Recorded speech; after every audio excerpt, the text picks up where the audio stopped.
The air filter removes any dirt, dust, or other debris before it can enter the engine. Debris can easily plug the carburetor, making the tool run poorly or not start at all. If dirt gets into the engine, serious damage can occur. The air filter should be inspected often and replaced at least once per year, or more as needed. Replacing the air filter is a repair that you can do yourself, and I'm going to show you how. Hi, I'm Mark Socha.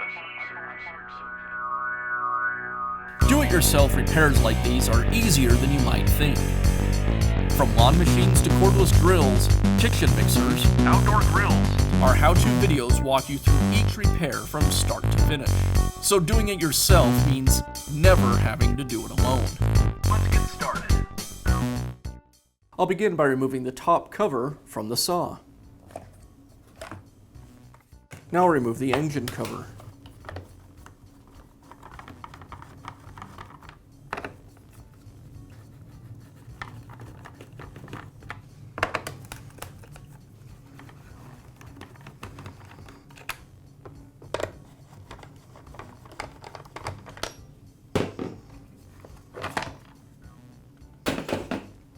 With the engine cover removed, I have access to the air filter, and I can go ahead and remove it. Now I can install the new air filter. I'll place the air filter onto the air filter base. And now reinstall the engine cover.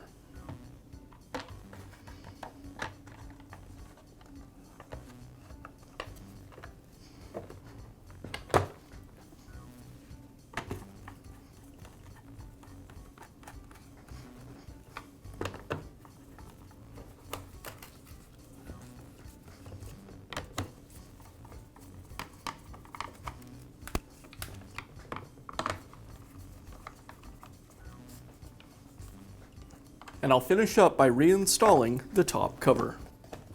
And that's all it takes to install a new air filter in your cutoff saw.